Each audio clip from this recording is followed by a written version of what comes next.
सर्वांना नमस्कार. आणि खरंच आजचा एपिसोड बनवताना खूप खूप खूप डोकेदुखी झालेली आहे. आमची भांडलेली आहे. शिवाय नेटवर्क नाही आणि मला एक एक अक्षर बोटानं टाईप करावं लागलं आहे. बोलून काहीच झालं नाही कारण नेटवर्क डाऊन आहे.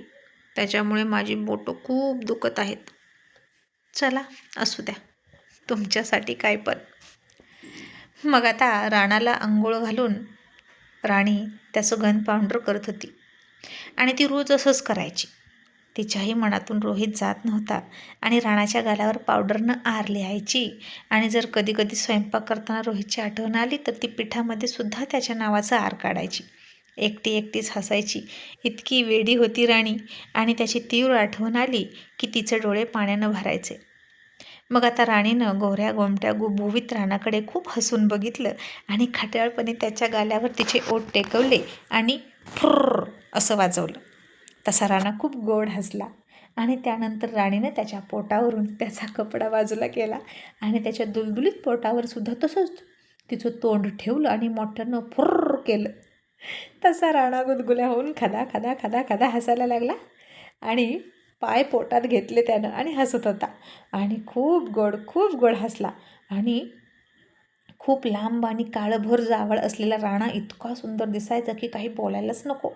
मग तिची आई आली आणि म्हणाली, राणी अगं जावळ कधी काढायचं गं राणाचं? आता 6 महिने होतील त्याला. आणि राणी म्हणाली, अजिबात नाही काढायचं, माझा राणा हिरो आहे, अगदी त्याच्या बाबांसारखा. आणि सरांनासुद्धा असे केसातून हात फिरवायला खूप आवडायचे. तसंच राणासुद्धा फिरवणार केसातून हात. आणि राणावर खूप सगळ्या मुली फिदा होणार ना. आणि राणाच्या बाबांची कशी दमछाक होते मुलींपासून पिच्छा सोडवता. म्हणून ते काय करतात म्हणून तर रागावण्याचं नाटक करतात. तसं आमचा राणासुद्धा चॉकलेट बॉय असणार कॉलेजमधला. हो ना राणा, आहे ना तू हिरो, असं म्हणून राणीनं पुन्हा एकदा त्याच्या पोटावर फुर्र केलं तोंड दाबून. आणि राणा खूप खादा हसायला लागला. आणि राणीनं कंगवा घेतला आणि ते जावळ हिरो टाईपमध्ये पाठीमागे सरकवलं. आणि हे ऐकलं आणि राणीची आई नाराज होत म्हणाली, राणी अगं काय करू गं तुझं मी, तू रोहितला अजूनही विसरली नाहीस का?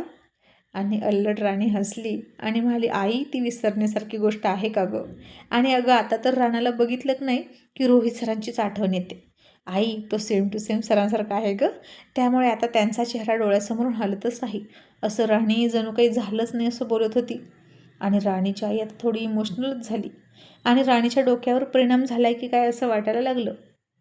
आई म्हणे, राणी अगं मुलगी आहेस तू माझी, अख्खं आयुष्य तू असंच आठवणींच्या आधारे कसे काढशील गं?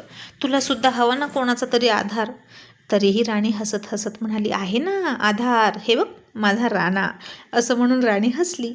आणि आता राणी तिची सगळी दुःख, तिच्या आठवणी, रोहितची कमी अशीच राणाच्या आड लपवायची. आणि राणी खूप म्हणजे खूप शहाणी होती. आणि मग तिनं राणाला आईच्या हातात दिला आणि पर्स घेतली आणि बाय बाय राणा असं म्हणून निघून गेली. आता राणासुद्धा आईला जाताना रडत नव्हता. आता जाणारी आई संध्याकाळी कधी येईल याची वाट बघायचा. खूप म्हणजे खूप शहाणं बाळ होतं ते. राणीसुद्धा त्याला म्हणायची, शहाणा आमचा राणा.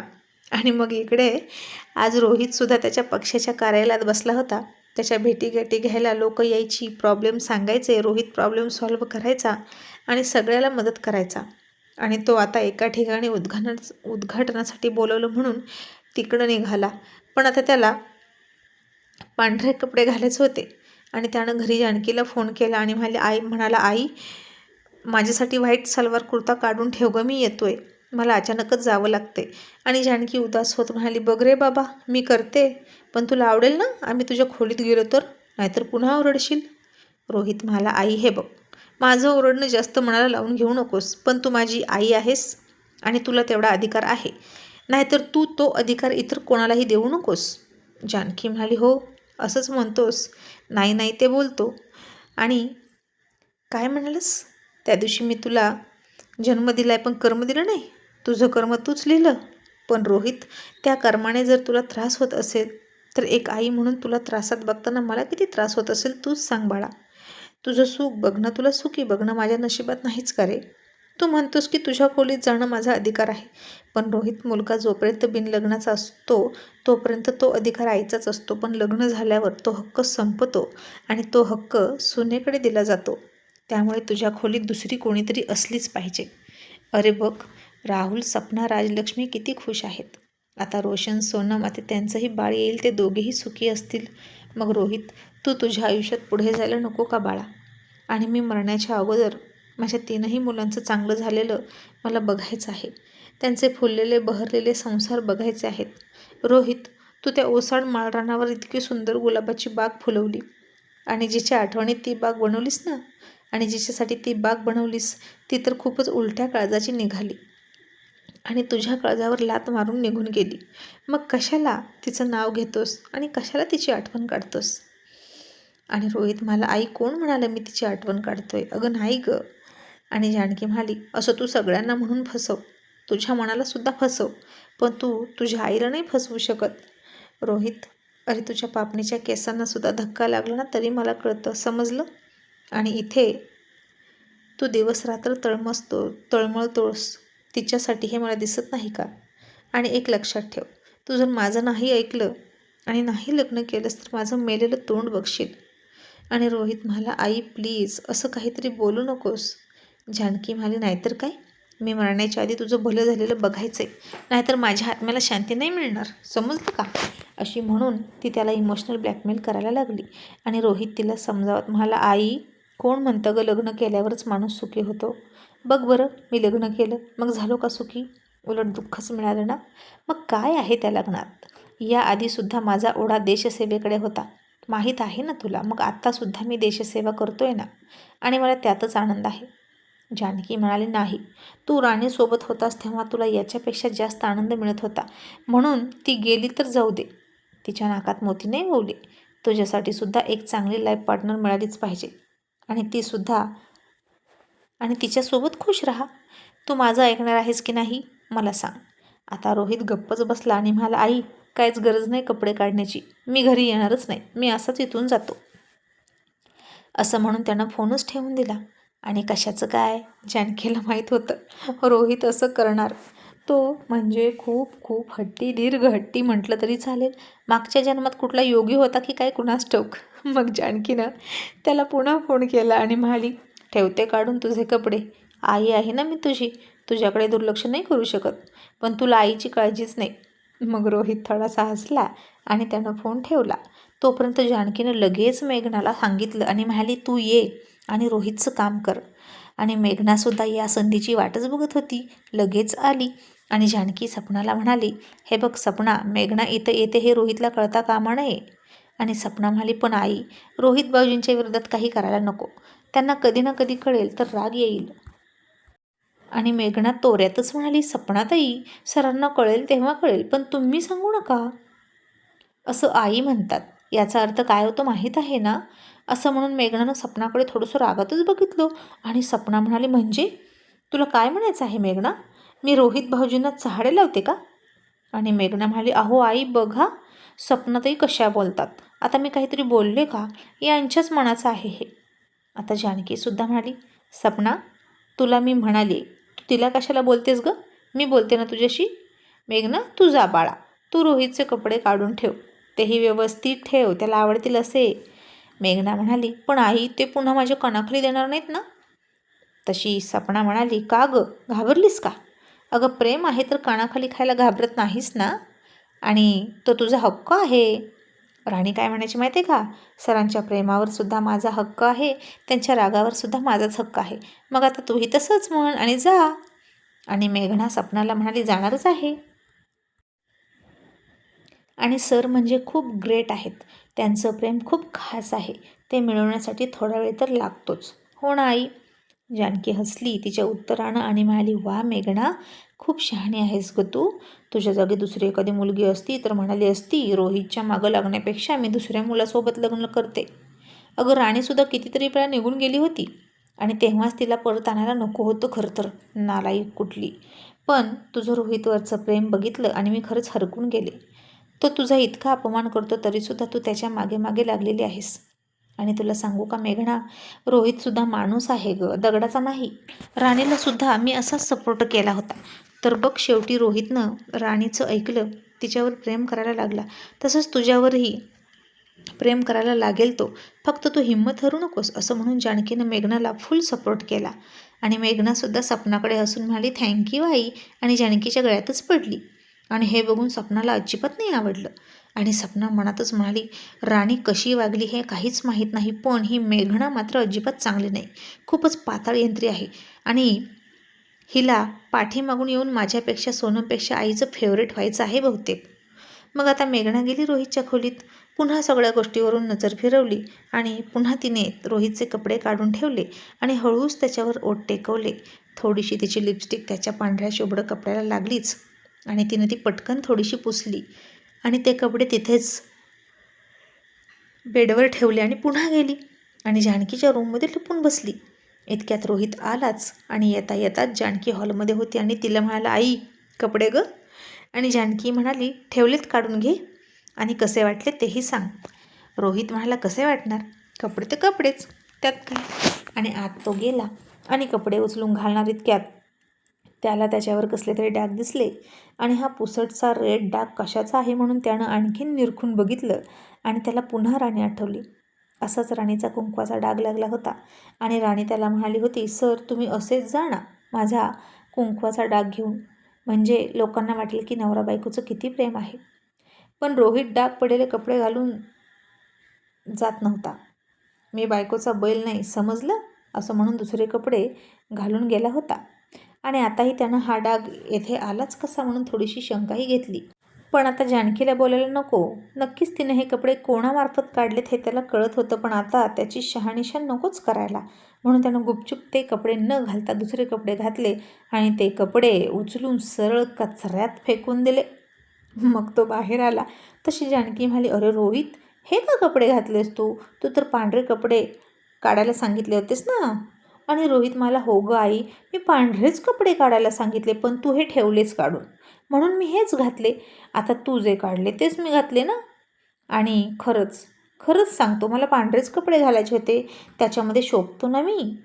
कारण आता राणीच अशी म्हणाली होती, त्याची दृष्टही काढली होती तिनं. हेही त्याला आठवलं आणि तो तिचा रागराग करतोय की तिच्यावर प्रेम, हेच त्याला कळत नव्हतं. आणि एक मन तिचा तिरस्कार करायचं, पण रोहितचं दुसरं मन राणीपासून त्याला जाऊ देत नव्हतं दूर, सतत तिची आठवण करून देत होतं. आणि जानकी थोडी कन्फ्यूज झाली आणि तीही म्हणाली, पण मी तर तिला पांढरे कपडे काढायला सांगितले होते, तिनं असं का केलं असेल. आणि रोहित थोडासा पुढे आला आणि म्हणाला, तिने म्हणजे मेघना ना, हो ना. आई खरं खरं बोल, मी तुला सांगितलेलं काम मेघनाला सांगितलंस ना. मग ठीक आहे, आजपासून मी माझं काम स्वतः करेन, मी तुलाही सांगणार नाही, कारण तुला तुझ्या मुलाचं काम करायला त्रास होतोय ना. तशी जानकी म्हणाली, नाही रे रोहित. अरे तसं रोहितनं एक हात आडवा लावला आणि तिला म्हणाला, काहीच बोलू नको, आता मला उशीर होतोय, असं थोडासा रागात गुस्स्यात म्हणाला आणि निघून गेला. आणि आता मेघना बाहेर आली आणि म्हणाली, गेले का सर, त्यांना आवडला का ड्रेस. आणि जानकी म्हणाली, मेघना अगं तुला काय सांगितलं होतं आणि तू कोणता ड्रेस काढलास. मेघना म्हणाली, आई अहो मी पांढराच कपडा काढला होता, मग सरांनी का नाही घातला, बहुतेक त्यांना डाऊट आला असेल. जानकी म्हणाली, असू दे, तू निराश होऊ नकोस, तू तुझे प्रयत्न सुरू ठेव, मी आहे तुझ्यासोबत, असं म्हणून जानकी खोलीत गेली. आणि मेघनाचा पडलेला चेहरा बघून सपना थोडी हसली आणि म्हणाली, झालं समाधान, फिटली का हौस. आणि मी तुला सांगू का, तर आता तुझे कपडे काढून ठेवले होते ना भाऊजींसाठी, ते नक्कीच त्यांनी कचऱ्याच्या डब्यात फेकले आहेत. तुला खात्री करायची असेल तर करून घे, कारण आता आम्ही खूप जास्त चांगलं ओळखतो रोहित भाऊजींना, नक्कीच त्यांना डाऊट आलेला आहे आणि की तू कपडे काढले, आईने नाही. तशी मेघना फारच चकित झाली. ती पळतच रोहितच्या रूममध्ये गेली आणि तिनं बघितलं तर खरंच रोहितनं कपडे कचऱ्यात फेकले होते. आणि तिला फार वाईटही वाटलं आणि रागही आला आणि ती बाहेर आली, गुपचूप निघाली. तशी सपना म्हणाली, थांब, मी म्हणाली तेच खरं होतं ना. आणि एक गोष्ट लक्षात ठेव, इथं येऊन वरचढ होण्याचा प्रयत्न करू नकोस आणि मला ताई म्हणू नकोस. मेघना म्हणाली, पण आईंनीच सांगितलं. तशी सपना म्हणाली, त्यांनी काहीही सांगू दे, तू त्यांना म्हण आई म्हण, मिठ्या मार, पण मला ताई म्हणू नकोस, कारण तुझा आणि माझा अजून संबंध जोडलेला नाही आणि जेव्हा रोहित भाऊजी तुझ्याशी संबंध जोडतील तेव्हाच माझा तुझ्याशी संबंध जोडलेला असेल, समजलं. आणि हे ऐकून मेघना खूप रागात बाहेर गेली.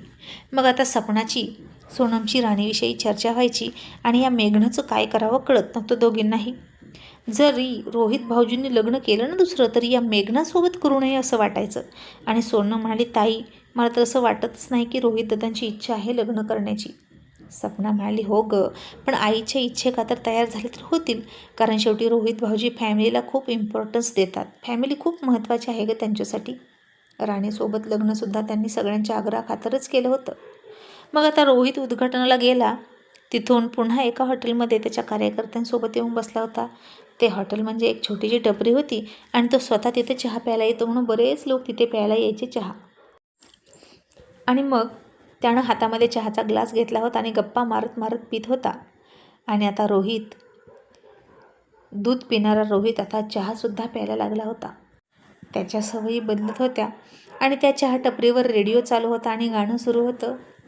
ओ रब्बा कोई तो बताए प्यार होता है क्या, जैसा मुझे हो गया सबको होता है क्या. आणि हे गाणं ऐकत ऐकत तो चहा पित होता आणि त्याला राणीची आठवण आलीच आणि तंद्री लागली होती त्याची. तेवढ्यात त्याला एक 2-3 वर्षाचं बाळ दिसलं, त्याच्या आईच्या हाताला पकडून चालत होतं. आणि ती बाई कोणाशी तरी बोलत होती फोनवर. आता त्या फुटपाथच्या बाजूलाच गटार होतं. ते बाळ चालता चालता गटारीकडे जायचं, पुन्हा आईच्या हाताला पकडून अलीकडे यायचं, पुन्हा तिकडे गटारीकडे जायचं. आणि रोहित त्या बाळाला बघण्यात दंग झाला. त्याच्या लक्षात आलं की ते गटारीकडे जातंय आणि त्या बाईचं लक्षच नाही. ती मोबाईलमध्ये दंग होती. रोहितनं चहा बाजूला ठेवला, पळत पळत गेला, ते बाळ उचललं आणि त्या बाईला म्हणाला, तुम्हाला काही अक्कल आहे का? मुलगा तुमचा गटारीकडे जातो आणि तुम्ही मोबाईलवर बोलण्यात दंग आहात का? मग एक काम करा ना, मुलाला घरी ठेवा आणि मग मोबाईलवर बोलत बसा, किंवा मोबाईल तरी ठेवा आणि मुलावर लक्ष द्या. आणि ती बाई म्हणाली, काय झालं? माझं लक्ष आहे माझ्या मुलाकडे. मी त्याचा हात पकडला होता. आणि रोहित म्हणाला, कुठे हात पकडला होता? हात पकडला होता म्हणजे काय? अहो मी हात पकडला होता, पण तो जर घसरून गटारात गेला असता तर त्याच्यासोबत तुम्हीही गेला असता. तुम्हाला इतकं पण कळत नाही का? आणि ती बाई चिडली आणि म्हणाली, हे बघा, तुम्हाला काही कळतं का हो मुलांमधलं? तुम्हाला असं म्हणायचं आहे का माझ्या मुलाची मला काळजी नाही? अहो रस्ता आहे या बाजूला म्हणून मी या बाजूला माझा मुलगा पकडला होता आणि मला कळतं कशी मुलं सांभाळायची. आणि काय हो, तुम्हाला आहेत का मुलं? आणि असतील तर त्यांची काळजी घ्या. असं म्हणून ती बाई स्वतःच्या मुलाला घेऊन रोहितवर चिडून तिथून निघून गेली. आणि पुन्हा रोहित दुःखी झाला आणि माझ्या नशिबात बाप होण्याचं सुख नाही असं त्याला वाटलं. मग आता बघता बघता असे दिवस जात होते आणि राणीचं आणि म्हणजेच मनोजचं एकत्रच कॉलेज पूर्ण झालं. आणि तिचा भाऊ खूप मेहनत घेऊन आर्मीमध्ये जॉईन झाला आणि तो भरती झाल्यानंतर राणीला खूप आनंद झाला. आणि रोहितचं आणखीन एक स्वप्न आपण पूर्ण केलं असं तिला वाटलं. तिच्या आईलासुद्धा फार आनंद झाला आणि आता नक्कीच त्यांचे चांगले दिवस येतील याहीपेक्षा असं वाटलं. आणि तिचा भाऊ म्हणाला, ताई आता तू तुझ्या करिअरवर फोकस कर, कुठेही काम बघत बसू नकोस, फक्त राणाची काळजी घे आणि शिक. आता राणासुद्धा मोठा झाला होता. तो कधी पालथा पडायला लागला, पालथा पडता पडता रांगायला लागला, हेही राणीला माहीत नव्हतं. मग आज त्यानं भिंतीला पकडून पकडून चालण्याचा प्रयत्न केला आणि धपकून खाली पडला, तसा रडायला लागला. राणी पळत पळत गेली, त्याला उचलून घेतला आणि बोबड्या बोलात त्याची समजूत काढायला लागली. तरीही तो रडायचा थांबतच नव्हता. आणि राणी आता तो जिथे पडला होता ना तिथं एक छडी घेऊन मारायची आणि त्या जमिनीला म्हणायची, पाडशील का आमच्या राणाला? परत पाडशील का? थांब, असं म्हणून त्या जमिनीला मारायची आणि राणाला हसवण्याचा प्रयत्न करायची. आणि राणासुद्धा हसला. मग राणीनं पुन्हा त्याच्यासाठी खाऊ आणते म्हणून त्याला खाली बसवला आणि त्याच्यासाठी खाऊ आणायला आतमध्ये गेली. आणि पुन्हा येऊन बघितलं तर हट्टी जिद्दी रोहित सारखाच होता राणासुद्धा. आणि तो पुन्हा भिंतीला पकडून उभा राहिला होता आणि हळूहळू हळूहळू एक एक स्टेप लटपट लटपट करत चालत होता. आणि तेव्हा राणीला पटलं की रक्त रक्तावर कसं जातं. रोहित सरसुद्धा असेच, जिथे ते पडतात ना तिथून ते उठतात, पुढच्या वाटचालीला लागतात. जिथे त्यांच्यासाठी एक रस्ता संपतो तिथे दुसरा रस्ता ते निर्माण करतात. आणि आता राणा त्याचं बोळकं तण घेऊन तिच्या दिशेनं हसत हसत एक एक पाऊल टाकत येत होता. राणीसुद्धा जमिनीवर गुडघे टेकून बसली, त्याच्या दिशेनं दोन्ही हात करून त्याला जवळ येण्याचा इशारा करत होती. पण आता राणा फक्त बापासारखा जिद्दी हट्टी नव्हता, तर आईसारखा सुद्धा कठोर मेहनती होता. आणि हे तर येणारा काळच ठरवणार होता की तो नक्की कोणासारखा आहे. आणि मग शेवटी राणा पुन्हा पडायला लागणार तशी राणी पळत गेली आणि त्याला आधार दिला आणि त्याला गोल गोल फिरवायला लागली आणि पुन्हा त्याला खूप खूप हसवला. अजिबात म्हणजे अजिबात त्याच्या डोळ्यात अश्रू येऊ देत नव्हती ती. आणि आज याचं पडणारं पहिलं पाऊल बघायला रोहित सर हवे होते असं तिला वाटलं आणि पुन्हा तिच्या डोळ्यात पाणी आलं. आणि रोहित हे सगळं खूप मिस करणार होता. आणि आता धडपडणाऱ्या पडणाऱ्या राणाला बघून राणीनं धडा घेतला आणि राणीनं पदवीनंतर डायरेक्ट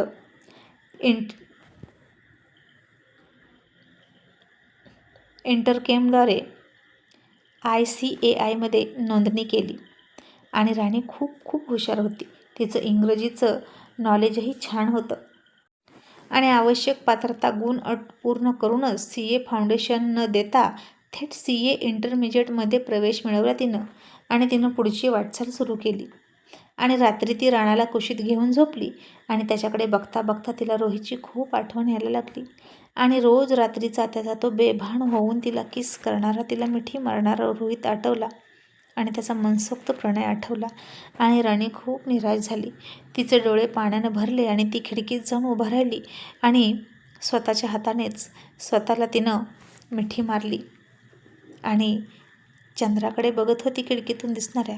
आणि कितीतरी वेळा रोहितनं तिला या चंद्राची उपमा दिली होती की राणी तू या चंद्रासारखी सुंदर दिसते. आणि राणीच्या तोंडून अचानकच इतक्या दिवसातून ते 3 शब्द बाहेर पडले, आय लव्ह यू रोहित.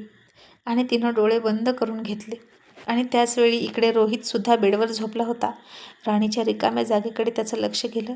त्याचेही डोळे पाण्यानं भरून आले आणि तोही उठला आणि तसाच खिडकीत जाऊन उभा राहिला आणि त्याच चंद्राकडे बघायला लागला. आता चंद्र एकच होता, पण त्या चंद्राकडे बघून एकमेकांवर जीवापाड प्रेम करणारे आणि सध्या गैरसमजामुळे आणि अविश्वासामुळे दूर झालेले दोघे बदनसीब चंद्र रडत होते. आणि त्याचवेळी शेजारच्या घरातून मोठ्या आवाजात लावलेली गाणी त्याच्या कानावर पडली, जे रोहितला वाटलं की त्याच्या सध्याच्या परिस्थितीत ते योग्य लागू होतं. आणि ते गाणं होतं, दुनिया बनाने वाले क्या तेरे मन में समाई, काहे को दुनिया बनाई तूने, काहे को दुनिया बनाई, काहे बनाया तूने दुनिया का खेला, जिसमें लगाया जवानी का मेला, गुपचुप तमाशा देखे वाह रे तेरी खुदाई, काहे को दुनिया बनाई तूने, काहे को दुनिया बनाई, तू भी तो तड़पा होगा मन को बनाकर, तू पाए प्यार का दिल में छुपा कर, कोई छवि तो होगी आँखों में तेरी, कोई छवि तो होगी आँखों में तेरी, आंसू भी छलके होंगे आँखों से तेरी, बोल क्या सूझी तुझको काहे को प्रीत जगाई, काहे को दुनिया बनाई तूने, काहे को दुनिया बनाई. आणि हे गाणं ऐकलं तसं पुन्हा रोहितला राणीची आठवण आली. आणि का का का माझ्या मनात प्रेम जागवलं, तिने असं का केलं असं म्हणून त्यानं खिडकी बंद करून घेतली आणि पुन्हा तोंडावर हात ठेवला आणि खूप खूप रडायला लागला.